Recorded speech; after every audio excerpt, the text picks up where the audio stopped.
안녕하세요. 저는 이번에 2급 생활스포츠 지도자 자격증 운동생리학 과목을 맡게 된 어수원이라고 합니다. 먼저 이 운동생리학이라는 과목을 여러분들이 들어보신 분도 있으실 거고 아니면 처음 들어보시는 분들이 굉장히 많으실 거예요. 근데 나중에 회원 선생님들이 나중에 이제 일을 하게 된다던가 아니면 생활스포츠 지도자로서 일을 하게 될 때 이 운동생리학이라는 과목을 정확하게 모르면은 당연히 힘들게 됩니다. 그래서 이번 기회를 통해서 선생님들이 문제를 잘 푸는 것도 중요하지만 이론에 대한 이해를 좀 더 아시는 게 더 중요할 거라고 생각이 듭니다. 근데요, 운동생리학이 정말 어렵습니다. 그렇기 때문에 제가 차근차근 기초부터 정확하게 잘 알려드리도록 한번 해보도록 하겠습니다. 자, 작년에 출제 경향을 한번 제가 살짝 말씀드리고 해볼게요. 우리 이 운동생리학이라는 과목은요, 총 7장으로 나눠져 있습니다. 자, 7장으로 나눠져 있는데요. 그 중에서 가장 중요한 거는 호흡과 호순환계 그리고 근골격계에 관한 이야기들이 굉장히 많았습니다. 그런데 이 과목들이 굉장히 어려워요. 이쪽 단원이. 그렇기 때문에 개념이 가장 중요하고요. 그 다음에 문제풀이로 이어지는 게 더 중요하다라고 할 수가 있겠습니다. 그러면 제가 1장부터 7장까지 어떠한 비율로 나타나는지 먼저 말씀을 드릴게요. 자, 먼저 저희는 운동생리학의 궤관, 그리고 에너지 대사와 운동, 신경 조절과 운동, 근골격계와 운동, 내분비와 운동, 호흡순환계와 운동, 환경과 운동 이렇게 7장으로 나눠 있는데요. 첫 번째 우리가 오늘 공부해볼 운동생리학의 궤관에서는 단 3%가 나오지 않았지만 이 과목에서 이 개념을 정확하게 알지 못하면은 그 뒤에 있는 그 이론들에 굉장히 어려움이 많이 있을 예정이기 때문에 조금 천천히 한번 알아보도록 하겠습니다. 그리고 에너지 대사와 운동 제2강인데요. 자, 여기서는 벌써 15%의 비율로 문제가 출제가 되고 있습니다. 여기서는 탄수화물, 지방, 단백질이 어떠한 식으로 에너지 대사가 되는지, ATP라고 불리는 에너지원이 어떻게 생성이 되는지에 대해서 알아보는 시간을 가질 거고요. 여기서 어떠한 식으로 운동에서는 접목이 가능한지에 대해서 알아보도록 하겠습니다. 세 번째는요, 이제 신경이 들어가요. 자, 우리가 어떠한 말을 한다던가 어떠한 움직임 나올 때 신경에서 제대로 신호를 보내주지 못하면 당연히 움직임이 나올 수가 없겠죠. 그래서 뉴런이라든가 아니면 신경계를 통해서 어떻게 근육이 수축하는지에 대해서 알아보는 시간을 가지도록 하겠습니다. 이와 같은 경우는 12%의 비중으로 나오게 됩니다. 꼭 알아야겠죠. 그리고 가장 중요한 골격근과 운동입니다. 우리가 지금 운동을 하는 것이 어떻게 보면 근육을 수축하고 이완하는 원리잖아요. 그렇기 때문에 23% 아니면 두 문제에서 세 문제 정도 이 정도의 비율로 운동이 문제가 나오기 있기 때문에 꼭 알아셔야 되고요. 액틴과 마이오신이 어떻게 근육이 수축하고 어떻게 이완이 되는지에 대해서 알아보는 시간을 가지도록 하겠습니다. 그리고 다음은 내분비계와 운동. 자, 우리 몸이 움직이기 위해서는 호르몬이라는 게 꼭 작용을 해야 되는데 이 호르몬이 어떻게 작용을 하는지에 대해서 한번 알아볼 거고요.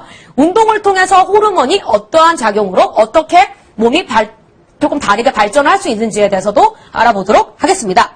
이거는 작년에 한 문제 나왔습니다. 10%의 비율로 나오게 됐습니다. 그리고 또 중요한 거는 호흡순환계와 운동입니다. 자, 우리가 폐용적, 폐활량 이런 운동이 조금은 여러분들에게 약간은 생소할 수가 있는데 이런 문제들이 굉장히 많이 나오고 있어요. 그래서 이러한 개념들과 어떤 식으로 운동이 들어가는지에 대해서 알아보는 시간을 가질 거고요. 27%의 비율로 나오고 있습니다. 마지막은요. 신기하게 환경과 운동에 대해서도 문제가 많이 출제가 되었는데요.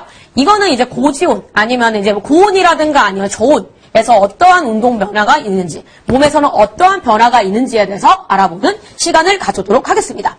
그래서 내년은 어떻게 나올지는 정확하게 모르지만 내년 문제 출제 유형은 비슷하게 나오고 있습니다. 그렇기 때문에 그거에 맞춰서 개념을 먼저 알아보는 시간을 가지도록 하겠습니다. 자, 그럼 우리 먼저 한번 들어가 볼까요? 자, 한번 들어가 보겠습니다. 자, 첫 번째 강의입니다. 첫 번째 강은 뭐죠? 운동생리학의 궤관 3%의 비율로 나오게 되겠습니다.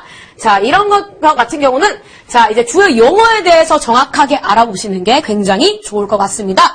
자, 여러분, 여기서 제가 문제를 하나 내볼게요. 운동생리학을 저희가 배우잖아요. 근데 생리학이 과연 무엇일까요? 생리학에 대해서 여러분들은 많이 모르실 수도 있어요. 근데 생리학이라고 하면은 일단 우리가 움직이는 것들, 우리가 어떠한 기능으로 대해서 움직이고 호흡하는지에 대해서 알아보는 학문이에요. 그래서 생물의 기능이 나타나는 과정이나 원인을 과학적으로 분석하고 설명하는 생물학 분야 중에서 한 분야입니다. 우리가 숨을 쉬고 아니면 근육이 수축하고 이런 원리들을 알아보는 게 생리학이에요. 그럼 운동 생리학은 무엇일까요? 자, 여기 앞에 나와 있죠?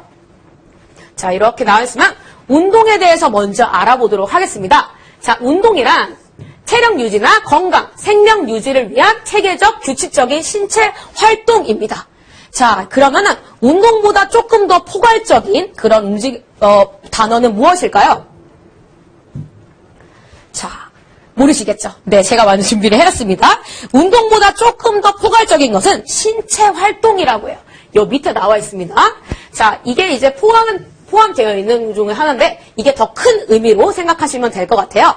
신체의 모든 포괄적인 움직임입니다. 움직임으로 에너지를 소비하고 되는 대근육을 움직이는 신체적 움직임입니다.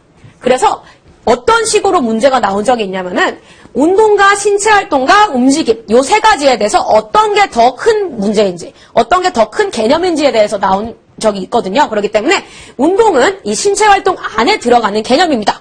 이렇게까지가 생각하시면 될 것 같습니다. 여기까지는 어려운 게 전혀 없으실 거예요. 자, 근데 우리는 중요한 거는 체력이죠. 자, 이 안에 신체 활동과 운동 안에 들어가는 게 체력입니다. 체력은요, 여러분 꼭 두 가지의 원리로 알아볼 수가 있습니다. 첫 번째는 우리의 물리화학적, 자, 방위 체력이 있고요. 방위 체력은 환경에서 오는 여러 가지 스트레스를 견뎌내는 능력입니다. 그렇기 때문에, 자, 여기서 보시면 되게 많은 스트레스가 사람들한테 있어요. 물리화학적인 스트레스라든가 생물학적, 생리학적, 심리학적 스트레스가 있습니다. 이런 것들을 이제 견뎌내는 능력을 이제 방위 체력이라고 합니다. 방위 체력에서는 이제 물리화학적 스트레스, 기온과 기습, 기압 등에 견디는 능력, 날씨가 너무 추워요. 아니면 너무 더워요. 이런 것들도 견뎌내는 것도 하나의 체력 중에 하나라고 볼 수가 있겠습니다. 두 번째는 이제 생물학적 스트레스죠. 지금처럼 코로나 바이러스라든가 아니면 기생충, 세균 중에 견디는 능력을 이제 생물학적 스트레스 이걸 이제 견뎌낼 수 있는 능력을 방위 체력 이렇게 하고 있습니다. 세 번째는 생리적 스트레스. 우리가 배가 고프고 목이 마르고 이런 것도 견디는 것도 체력의 한 종류라고 볼 수가 있습니다. 마지막으로는요, 심리적 스트레스가 있습니다. 심리적은 지금 내가 너무 스트레스가 심해, 긴장이 너무 심해, 이런 것들도 견딜 수 있는 능력이 이제 심리적 스트레스입니다. 그래서 저희 다시 한번 얘기 한번 해볼게요. 방위적